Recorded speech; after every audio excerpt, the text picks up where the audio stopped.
पीडीमेलो road सुरू होतो त्या ठिकाणी पोलिसांनी नाकाबंदी केली आहे। वाहतूक कोंडी त्यामुळे वाढू शकते। केवळ अन्नधान्य घेऊन जाणाऱ्या वाहनांना आझाद मैदानाकडे सोडलं जात आहे।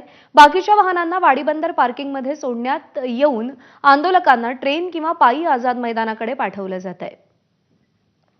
अक्षय भाटकर आपले प्रतिनिधी सध्या आपल्यासोबत आहेत। अक्षय, पीडीमेलो रोडवर नेमकं काय दृश्य दिसतंय?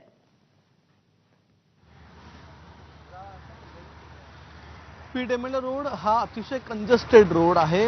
2 ते 3 लेन या ठिकाणी एकत्र येतात आणि ते पुढे सीएसएमटी स्टेशनकडे जातात। त्यामुळे नेहमी या रोडवर वाहतूक कोंडी होते। एका बाजूला पूर्व मुक्त मार्ग आहे आणि दुसऱ्या बाजूला 4 रस्त्यावरून येणारा, रेरोडवरून येणारा हा रस्ता आहे।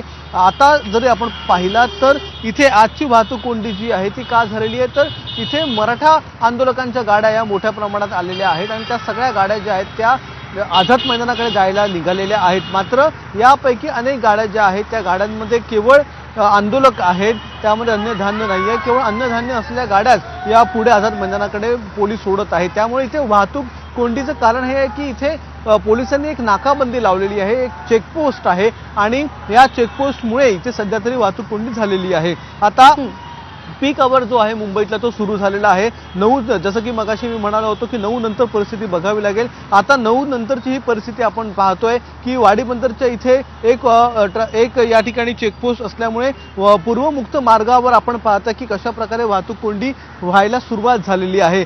आता हा पीडीमेलो रोडवर येऊन पूर्व मुक्त मार्ग जो आहे तो संपतो आणि त्यामुळे इथून या पॉइंटपासून मागे जो मुंबईकडे येणारी जी दक्षिण वाहिनी आहे त्या दक्षिण वाहिनीवर इथे मोठ्या प्रमाणात वाहतूक कोंडी झालेली आहे। ही जी वाहनं आहेत ती गेल्या अर्ध्या तासापासून थांबलेली आहेत आणि ही वाहतूक कोंडी अशीच बॅकलॉग आहे तो मार्ग काढण्यासाठी मुंबईकरांना प्रयत्न करावे लागतात, पण त्यासोबत ही वाहतूक कोंडी सोडवण्याचं प्रशासनासमोर मोठं आव्हान आहे।